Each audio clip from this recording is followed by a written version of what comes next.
Dateline returns with secrets and lies. She had a secret that caused an X-rated scandal. I was really young and I was really inexperienced. Traci Lords reveals the truth later on Secrets and Lies. Plus, her films were for adults only, but she was just a child. You had an ID that said you were 21. Well, I didn't look old enough to get a job at Bob's Big Boy. But on adult film sets, they didn't ask and I didn't tell. The struggles and scandals of Traci Lords when Secrets and Lies continues. And next, I was acting out. I had a lot of damage, and I was spewing that all over the place. Traci Lords. Her story is called Underneath It All, and that just about says it all. Secrets and Lies continues in a moment. She was a schoolgirl who came to California looking for a better life. What she found was stardom, fame at the age of 15. But this is not some sunny Hollywood fairy tale. It's a much darker story of a child caught in the very adult world of pornography. Her name is Traci Lords, and for the first time on television, she's sharing secrets about her struggle to overcome years of X-rated scandal. Here's Josh Mankiewicz. Hi, how are you? good to see you. And could you put I love you? Thank you. There you go. Thank you. You're welcome. She's a first-time author whose fans already love her work. Could you just put all the best or something mushy? Her name is Traci Lords. All right, thank you. I think they would have gone with the plain brown wrapper. I signed, one every 30 seconds. Thank you so much. I was completely not prepared for that. Hi, how are you? This is her first ever book signing. She's written her life story, Underneath It All. It wasn't too long ago that no one thought of Traci Lords as much of a writer. Her creative talents seemed to lie elsewhere. Almost 20 years ago, Traci Lords was the hottest name in porn, starring in X-rated fare like Beverly Hills Copulator, Porn in the USA, and The Trouble with Traci. But in 1986, the real trouble with Traci came with the revelation that she'd made 19 porn films while she was under the legal age of 18, which is why we won't be showing you any pictures from that time. In a legal instant, each of those 19 films became child pornography. It was a scandal that shocked an industry that had seemed unshockable. Traci Lords here. Today, Traci Lords is telling her version of a story that isn't as shocking as it is familiar. How a girl from the heartland took a wrong turn in Hollywood and found a life of drugs and despair, being paid to have sex on camera. This story, however, has a different ending. Born Nora Kuzma in Ohio in 1968, Traci grew up in poverty, the product of an absentee father and an inattentive mother. At the age of 10, she claims, she was sexually assaulted by a 16-year-old boy she had been seeing. I was raped by this boy, an older boy in school that I was completely in love with, and it changed my life completely. It was the single most traumatizing thing that ever happened to me in my life. She told no one, and she says only a few years later, she was molested by one of her mother's boyfriends. He was very, very nurturing. He was a confidant. I really trusted him. And ultimately, it was such a huge betrayal because this was somebody that I really loved and cared about as a father. Again, she said nothing. And soon, Traci's family moved to California. But life here proved as sour as the one she'd left behind. As Traci tells it, her mother changed boyfriends, then ended up in a homeless shelter. At the age of 15, Traci, still known then as Nora Kuzma, decided she needed to find work. I was looking for a job, and I had lined up a couple of interviews, and I was very, very excited. I was, desperate to take care of myself, really. But no one would hire a 15-year-old.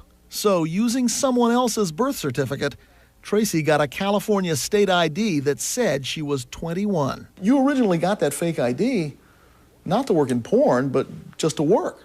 That's right.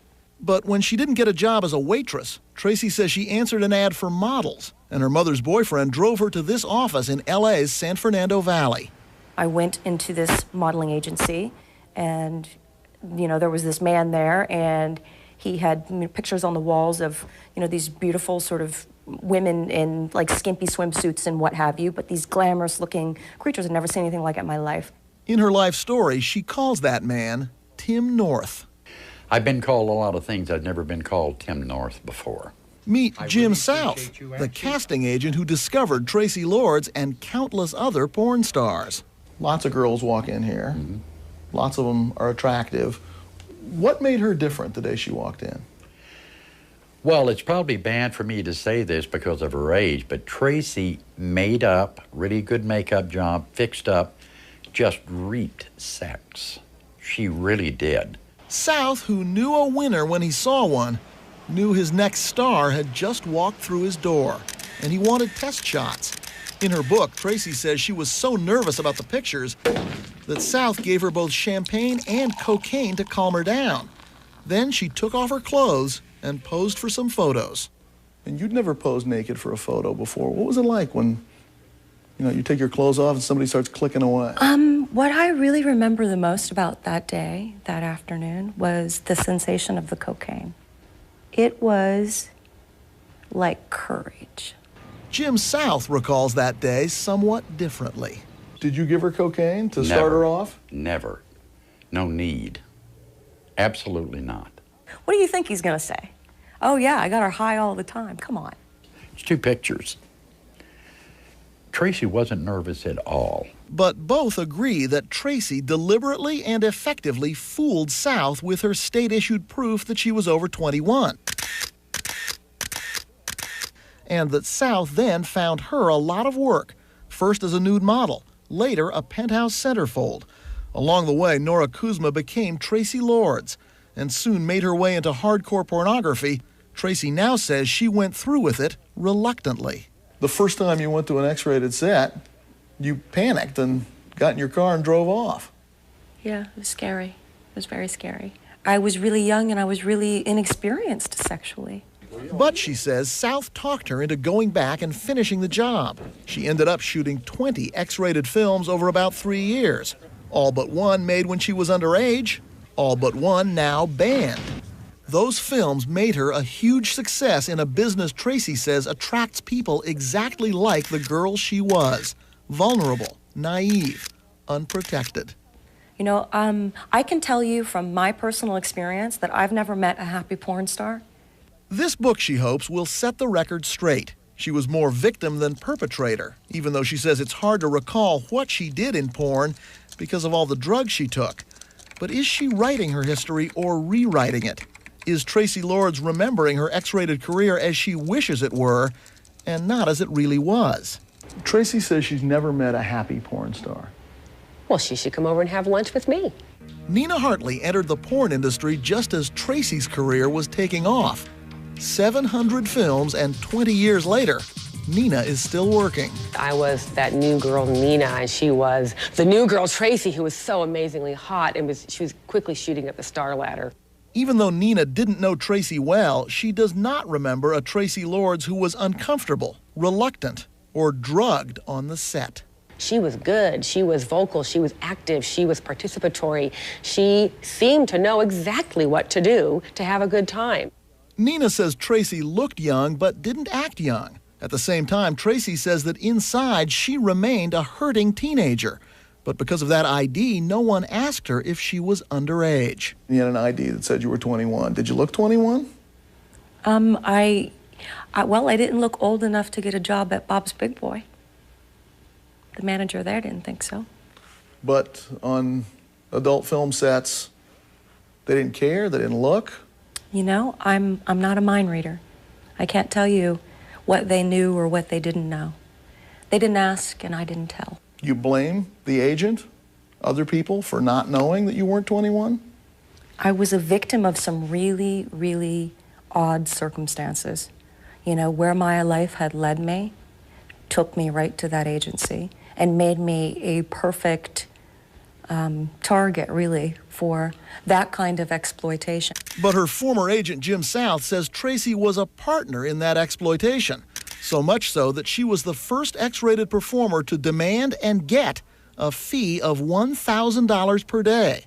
According to South, Traci knew the score all along. He also says, as do a number of other people in that business, that, you know, you weren't just sort of this passenger, this sort of innocent passenger on your journey from unknown to X-rated star. You were a shrewd, calculating businesswoman, and you still are. I was an incredibly rebellious, very, very aggressive, wild, confused, angry young girl. I was not an unwilling participant. I was acting out. I had a lot of damage, and I was spewing that all over the place. And someone should have protected you, and no one did. I wish someone had, yes. Absolutely. Absolutely. The closest she got to protection was a knock on the door in the middle of the night in 1986, when the police told her they knew who she really was, and that she'd been too young to make those movies. With that, Traci Lords was permanently separated from the adult industry, with two important consequences. The industry is now forced by law to be much more careful about who gets hired and what kind of documentation they have. It also made the name Traci Lords even more valuable. Thank you. Probably feel all alone. With the name, but without the X rating, she broke into legitimate entertainment in 1987, playing a call girl on the hit series of the moment, Wise Guy. Other roles followed. Most recently, she starred in Deathlands on the Sci-Fi Channel. She posed for a series of sexy swimsuit calendars. And she has a new music video coming out. It's all part of leaving porn behind, except for the name that made her famous. Why not go back to being Nora or change it to something else? Why stay Traci Lords? It was, wow, this is chasing me. So either I'm going to continue to run from it and I'm going to have no life, or I'm going to stand still and let it hit me and deal with it. You can't really take it on yourself. That name also gives her credibility with the girls at Children of the Night, a school for teens who have escaped prostitution, where Traci helps out and says she sees herself in these young girls. My damage drove me into porn. I mean, I was a little girl and I had like all this stuff. I'd been raped, I'd been molested, I'd been abused, I was messed up, and I was angry, and that was the thing. And the same thing that later helped me to change my life when I was 18 and I was out of that world, that helped me to get sober and helped me to give me the courage to go and do the work I needed to do, to look at some things in my life that were so ugly. You are husband and wife. This is a kissing party. Now, at 35 and happily married, Traci Lords has seen more than a lot of people twice her age. And I'm very, very, very lucky. Survivor. Yes, and a thriver.